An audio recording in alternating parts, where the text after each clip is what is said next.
Morning, everyone. Morning. Good to see you. It's good, isn't it? It is good at the start of the service here, and Matt was sort of praying, just getting serious about some of the stuff that is going on in the world, and that's difficult. But as I start this morning, I want to kind of bring a lighter touch, okay, to how we begin. So just a quick show of hands. Anybody had a go at doing some research, or thinking about doing some research on your family tree? Anybody? Yeah, okay, yeah, quite a few people, a lot of people, in fact. I wonder, how far back did you get? How many generations, roughly? Go, just shout them out. 17, did I hear over here? Oh, 1700s, okay, it's pretty impressive, yeah. I've talked about it with my brother, about doing it, because I'm interested, because half of my family comes from Ireland, and the other half has its roots in Scotland, and I was born in Dagenham. So I'm not quite sure what I'm going to find, if I'm honest. So we haven't gone there yet. But a friend of mine, who I'm speaking to this week, Andy, he's been working on his family tree now for quite a while. And get ready for this, he's managed to go back to 250 AD. I mean, he's actually shown me the list, and it just goes on and on and on. I mean, that is going some, isn't it? That's early church stuff. And obviously, sort of looking at all the hands up earlier, it's obviously become a bit of a thing, hasn't it, over these last few years, investigating and discovering our ancestral past.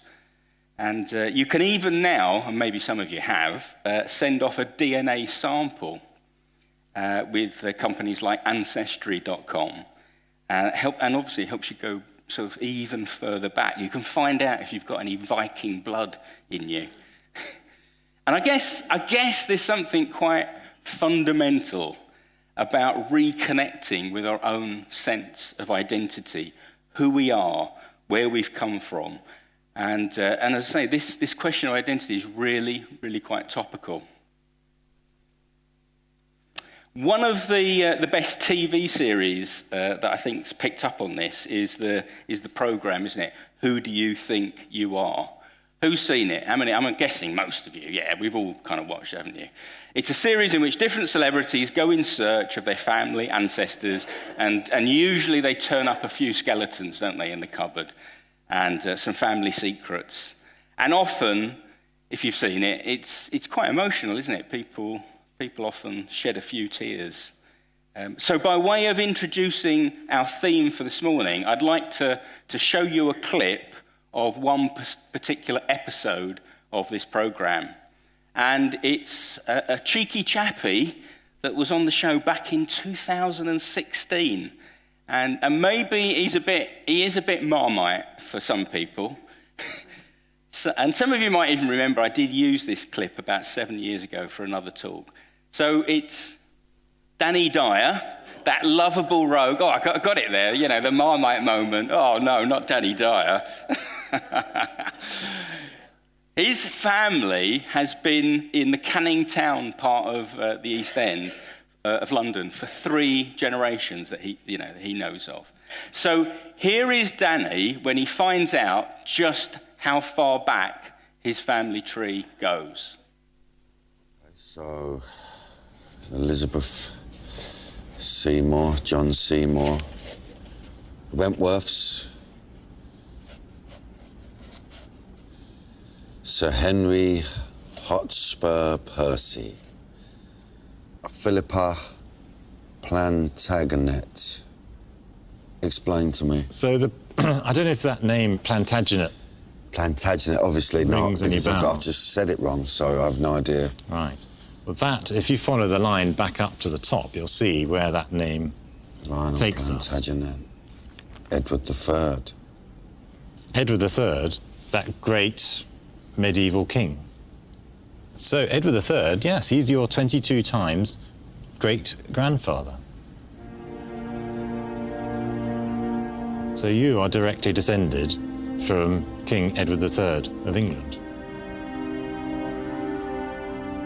Can't be. Can't be. a direct descendant from Edward III. So Danny dies right at the bottom of that scroll, and Edward III's at the top. It's just stupid, isn't it? It's great. It's fantastic. It's quite amazing. It's pretty amazing, isn't it? It really is. I just need to just digest it and get it in my nut, and then I can move on with my life. And I think I'm going to treat myself to a rough. What, the... Yeah. Yeah, it would be a good look for you. Just get a massive ruff, just bowl about with it, and, you know, if anyone questions it, and then I'll explain to them why I'm wearing a ruff. That's true, yeah. And then they'll have to walk away, won't they, embarrassed. And actually, we can go and find out a bit more about Edward III, if you like, further up in the Abbey. Yeah, can I just have a moment? Sure. Just have a moment, to myself, to just... A kid from Canning Town, Custom House, and this is my bloodline. OK, I've had my moment now, let's go. Look on his face, it's priceless, isn't it? Just says it all. Gonna get me a ruff. I love that. So this morning, we're gonna take a look at when Jesus asks his disciples about his identity. And over these last couple of weeks, as we've kind of got into this, we started this series, we've been looking at Peter and some of the more significant moments or episodes of his time with Jesus. And these stained glass images depict those events.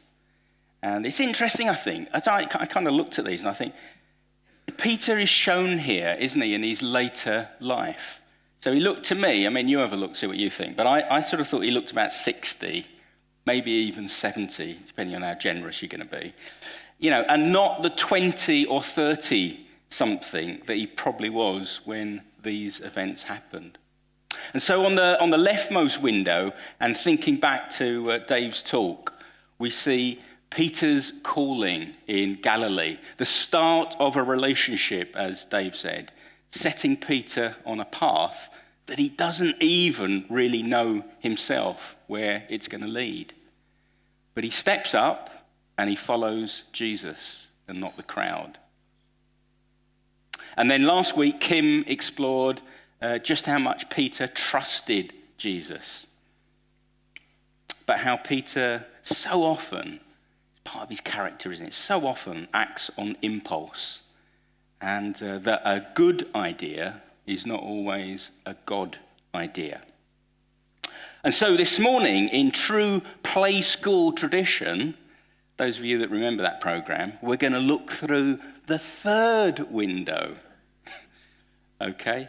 And our reading is taken from Matthew chapter 16, verses 13 to 20. It's the moment when Jesus asks his disciples who people say he is. And Peter gives his answer to this question. When Jesus came to the region of Caesarea Philippi, he asked his disciples, "Who do people say the Son of Man is?" They replied, "Some say John the Baptist, others say Elijah, and still others Jeremiah or one of the prophets."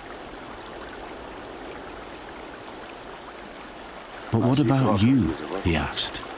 "Who do you say I am?" Simon Peter answered, "You are the Messiah, the Son of the living God." Jesus replied, "Blessed are you, Simon, son of Jonah, for this was not revealed to you by flesh and blood, but by my Father in heaven. And I tell you that you are Peter, and on this rock I will build my church, and the gates of Hades will not overcome it. I will give you the keys of the kingdom of heaven. Whatever you bind on earth will be bound in heaven, and whatever you loose on earth will be loosed in heaven."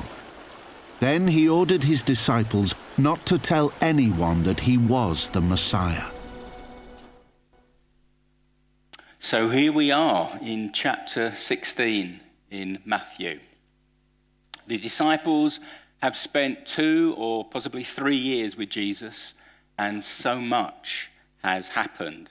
They've seen and heard incredible things, the miracles, Jesus' teaching, seeing and doing it all for real, and seeing Jesus take on the religious authorities.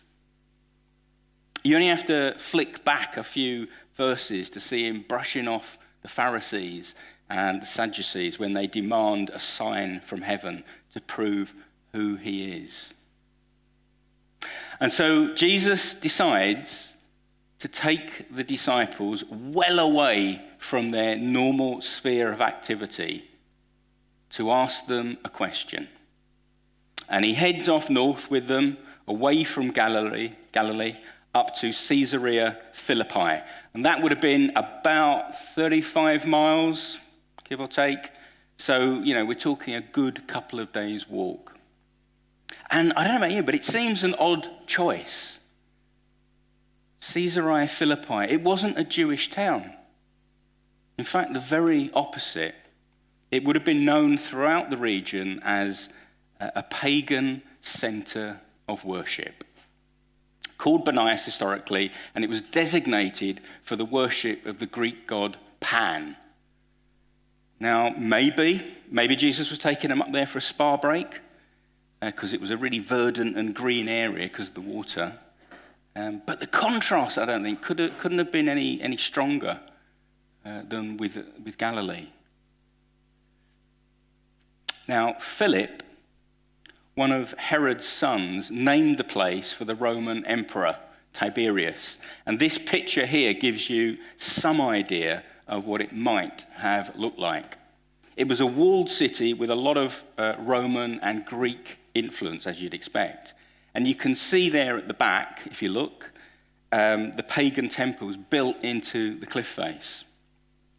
The city drew its water supply from a natural spring that came out of that cliff face. It made the whole area, as I said, fertile. And it was known as the Peneus Spring, the Grotto of Pan. And it was one of the main tributaries that then sort of flowed down into the Jordan. So, that is the site today. And just out of interest, who's been there? Because if you've been to Israel, you've spent some time there. Yeah, and that is the aerial view. Okay, so that's what it looks like, obviously, from above. And this is an artist's impression of what it may very well have looked like in Jesus' day. Oh, there we go, as if by magic. And so on the left is the temple there, dedicated to the emperor. And behind that, the grotto to Pan. And then to the side of that is the shrine to Pan in the middle. And if you've been there, you know there's lots of little alcoves, isn't there? And there would have been idols that were kind of located in those alcoves. And then a little bit further along was another temple. This one's for Zeus. And then finally, right on the right-hand side, that's the dancing floor of the sacred goats. I'll kind of leave that one up to your imagination.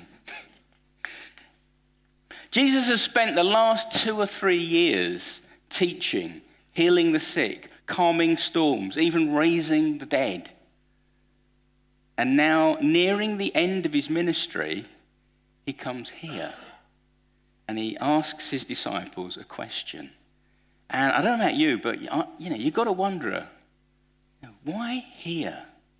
I mean, that cave behind the temple there was believed to be the entrance to the underworld, to Hades, Pan's lair. Okay, there's a statue of Pan, the hairy, half-man, half-goat god of Greek mythology.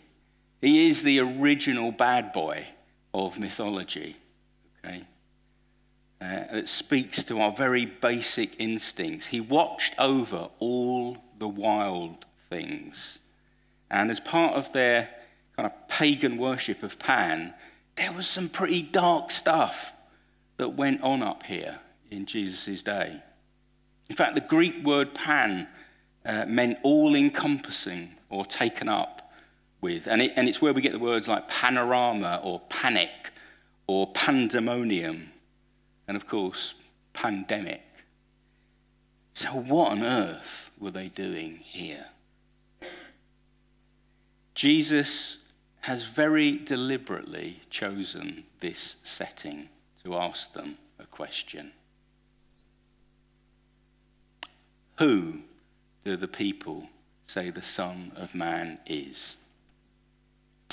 And I'm sure, because it's been a couple of years, there must have been lots and lots of rumors flying around about who Jesus was.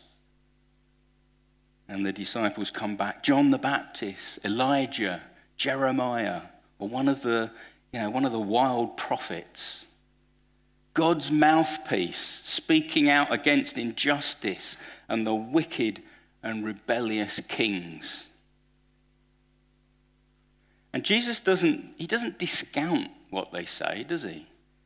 I just love this. He just kind of like changes gear.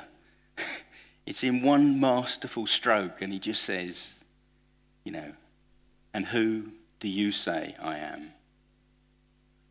And now it's kind of up close and personal, isn't it? I don't know about you, but in my mind, I just I see this awkward silence that follows, because this just cuts to the heart of, why have they been following him for the last 2 or 3 years? Who is he, really? And what has he come to do? Whatever you say, at this point, that is going to shape everything, isn't it, to come. And Simon Peter, this hot-headed, impulsive, sometimes unreliable, probably a bit of a boastful loudmouth, let's be honest, but also a man bursting with life, warmth and generosity, totally sold out for Jesus and a natural leader. He turns to Jesus and he says, "You are the Messiah, the Son of the living God." And it's a turning point, isn't it? It's a profound moment. And yet, there is a sense in which even now, I don't think Peter fully understands what he's saying. You see, my guess is that Peter's declaration is that he sees Jesus as the true King of Israel, the final heir to the throne of David, a man sent by God to deliver Israel from its enemies. Even the term Son of God at this time would have been a known biblical phrase representing the King, the Messiah, the chosen one, adopted by God to be his special representative. But I don't think it was until after Jesus' resurrection that this very same phrase took on a whole new layer of meaning for Peter and the disciples. What they did know was that this confession that they were making now was probably going to get them into a whole lot of trouble. Because if Jesus is king, then Herod, and further away Caesar, is not. And that is dangerous talk. And maybe that's part of the reason that he brought them up here at this time, to reveal his true identity. Because it wasn't time yet to reveal his true identity to everyone else. So he takes them out of Galilee to do just that, and then commands them not to tell anyone. Also, the way that Jesus responds to Peter's declarations brings us back to why this particular location, I think, is significant. After telling Peter that he's blessed to know this truth, Jesus goes on to say, "And I tell you that you are Peter, and on this rock I will build my church, and the gates of Hades will not overcome it." Now, I don't want to get into all the different interpretation about Peter's name and his role within the church. In fact, Matt did a really good talk during lockdown, which I really would encourage you to have another listen to, which explores this and this region in a lot more depth. And maybe we can get a link put together when we don't put this talk online, and go and have a look at that. Anyway, suffice to say, I think Jesus is looking at the cliff face here in Caesarea Philippi. And that's why I think he's there. That's why I think he's brought them there. Okay? And then he's looking at Peter. And then he's looking at this cave. This gateway to the underworld. These gates of Hades. And he says, even somewhere like this. Even somewhere like this. In fact, maybe especially places like this can never hold back the irresistible force of God's love and his kingdom breaking through. And Peter, I'm going to build a church of people, and I'm giving you the authority to lead this church on earth. I don't think Peter could even begin to comprehend what that actually meant. Yeah, Peter will become, in some way, the wise grey-haired man in the stained glass window, but that is years away. Years of getting it wrong, years of having to just step out in faith, years of being open to the Spirit, shaping and forming to embrace God's bigger plan. You only have to go back a couple of verses, you only have to go forward a couple of verses further on into this chapter, and you see he hasn't really got it yet. Jesus starts talking about what's going to happen now, what's to come. And Peter says, no, Lord, that's never going to happen. That's never, ever going to happen to you, Lord. And Jesus rebukes him. Rocky's halo has already slipped. But it's just who Peter is right now. He's got a lot to learn. And isn't that encouraging for you and me? Just like Peter then, we're left with this question. Who do you say that I am? And of course, each one of us has to answer that for ourselves, don't we?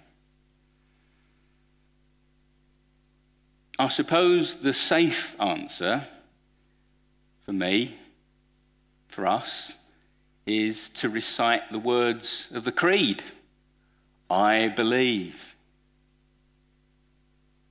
But as important as they are, this isn't just a question of words, is it? It's playing it a bit too safe.